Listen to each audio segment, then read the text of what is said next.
if Aretha Franklin came to my house and knocked on my door with the mink coat on and some high heels, and this is the skinny Riri, I don't know. I can't say for sure that I wouldn't knock her down. Hello, black hole.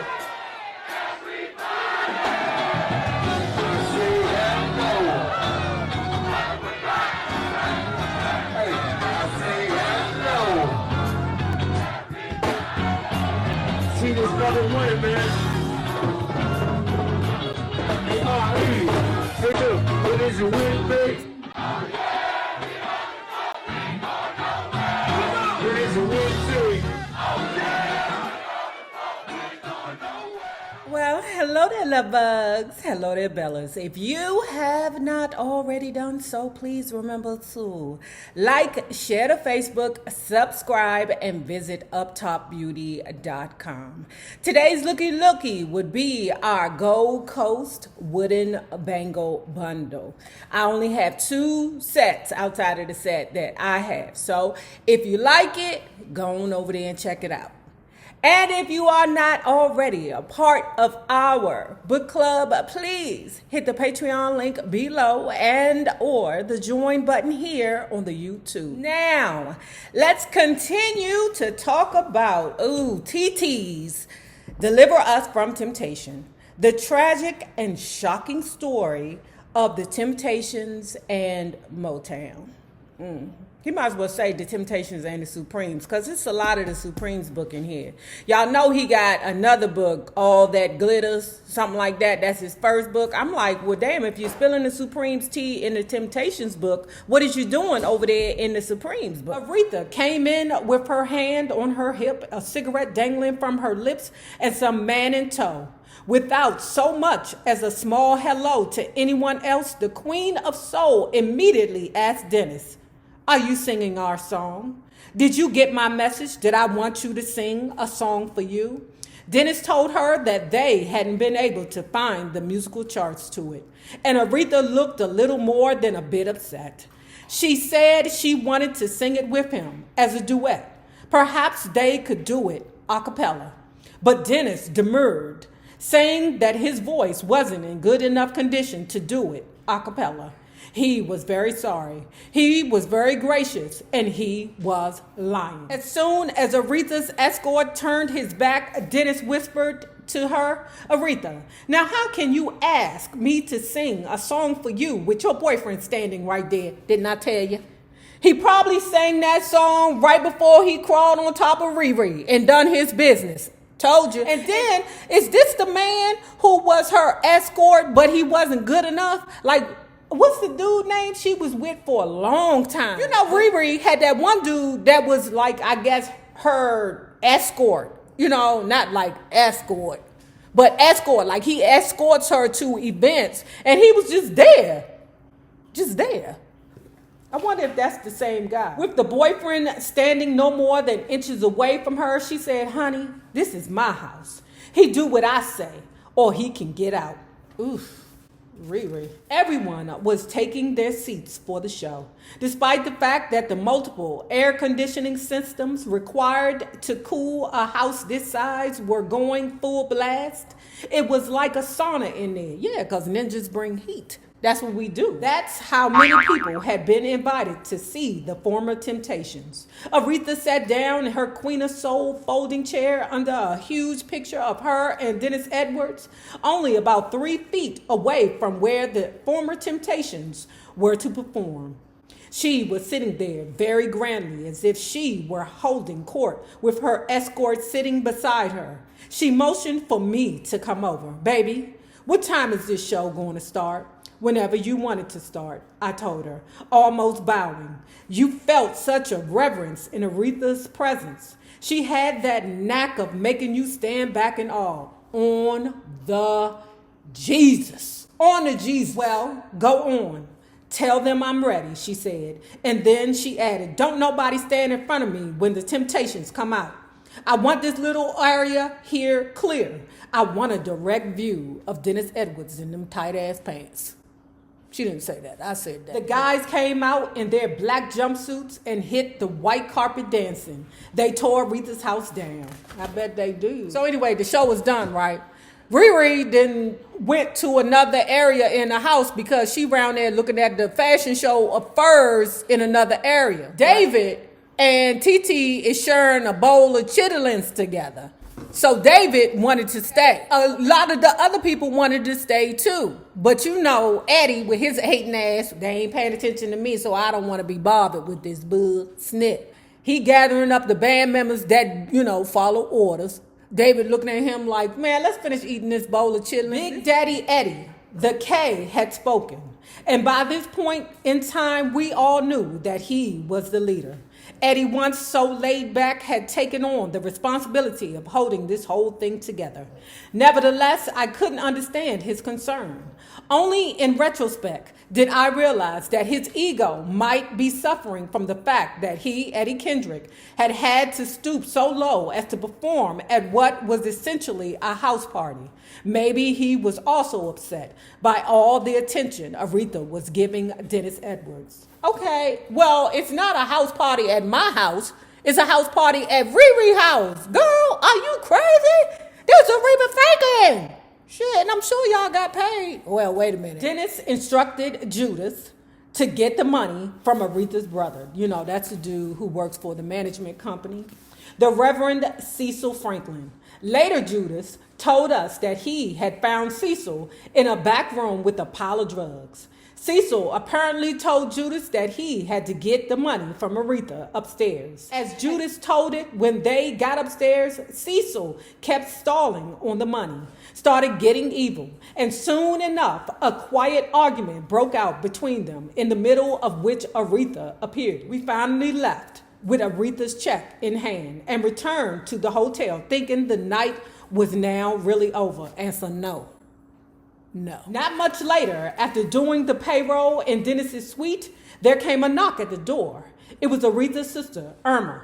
Dennis, I want to speak to you privately, she said. We left so they could speak. Eddie went to his room, trailed by a few friends. David and his former personal manager, the eyeshot Wilson Pickett in the Groin Man, locked themselves in David's room. The next morning, as I sat eating breakfast with Eddie, in walked Dennis Edwards, followed by Aretha, wearing a fabulous mink coat and gorgeous high heels. She nodded her head regally, saying, "Y'all be sure to come up to the house for brunch," and left. The second Dennis sat down, Eddie and I both asked him, what in the world has happened now? And so the story began with Dennis telling us how he had been sitting there talking to Aretha's sister the previous evening, and how she had been saying to him that Aretha loved him, and that Aretha had sent her over because Aretha wanted Dennis to go back to the house and spend the weekend with her. According to Dennis, Irma explained that Aretha wanted to get back together with him. Aretha had seen untold personal disappointments in her life. Irma said, and now felt that she deserved some real happiness. Lulu. According to Dennis, Irma explained that Aretha wanted to get back together with him. Aretha had seen untold personal disappointments in her life. Irma said, and now felt that she deserved some real happiness. Besides, she added, Aretha could certainly help Dennis and the Temp's career. You guys could be her opening act, the sister told Dennis. And you could do a duet with Aretha. Aretha's name would guarantee you a good recording contract and a hit record. She'd been done terribly wrong by so many men. She'd always loved Dennis when suddenly, knock, knock, knock, it was Aretha, bathed in mink and wearing stiletto heels. Aretha came in saying she wanted Dennis to ride back to her house with her, and Irma left them alone. What about your man? He asked her. Honey, she said, what about him? He knows I came up here to see my man. I couldn't believe her, Dennis told us, and we couldn't believe him. Dennis just told her, now Aretha, I'm not with all that. What about this check? Our road managers came back from your place with a check, and we were supposed to be paid the balance in cash. Don't worry about that check. I want to get some business straight, Aretha said. Aretha dropped her mink to the floor, and she had nothing else on, Dennis told us. Man, she was totally nude. No panties, no nothing. Eddie and I looked at one another in shock. I'm sure He, like me, was trying to picture the Queen of Soul nude. It could happen. But all I had the nerve to ask was, what happened? Seriously, nothing happened. And that was all he wrote. Looking very sternly at me, he added, but ain't nobody going up to Aretha's for no brunch or nothing. Frankly, he knew I wouldn't be pleased at this. I had been getting ready to jump up from the breakfast table and run upstairs to change and race over to Aretha's early to see if I could help Irma with anything. Ooh, y'all think Dennis hit her? If Aretha Franklin came to my house, okay, and knocked on my door with, the mink coat on and some high heels, and this is the skinny Riri, I don't know. I can't say for sure that I wouldn't knock her down. What was it between Dennis and Aretha that made Dennis not want her anymore? So it was all decided. We went to return to our homes as scheduled. I called up David, who had not yet appeared. And surprisingly, Aretha's sister, Irma, answered David's phone. It turned out that on leaving Dennis's room the night before, Irma had found David in his room and had stayed up the rest of the night with him. I spoke with David by phone because he would not let me into the room, and he informed me in no uncertain terms, I am not leaving town. I'm staying here in Detroit. Tell Dennis to give me the check. I'll get it cashed and send Eddie and Dennis their share of the money. Answer no. So we left David with his pipe in the hotel in the company of Aretha's sister. When he had run up a huge hotel bill and had no money left, he left and headed for the house of one of his ex-girlfriends. She wasn't home, so he broke in. Someone called the cops, and David was arrested and thrown in jail. The story was all over the local TV and newspapers. Thank God Aretha made a few strategic calls. A worried David Ruffin was rushed to court, represented by a high-powered attorney, and charges were dropped. That, we thought, was finally the finish of the weekend at Aretha's. Unfortunately, the epilogue came months later when a distraught Aretha Franklin called Dennis Edwards to inform him that her brother, a longtime manager, the Reverend Cecil Franklin, had just died, reportedly from a drug overdose. In her time of great emotional stress and bereavement, La Diva Aretha Franklin wanted to warn Dennis, who she hoped would warn others about the dangers of drugs. She pleaded with him through her tears to be very careful to stop using them. In her time of need, she took time to think about everybody else. She truly was the Queen of Soul, Our Lady of Perpetual Sorrow. 1990 was a difficult time, a year of trouble. It was the year that Eddie got way up on his high horse and became really bitchy. It was the year that David got thrown out of the group, and it was the year that I got put out too.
Already done so, please remember to like, share the Facebook, subscribe, and visit uptopbeauty.com for these gold hand painted by me wood bangles.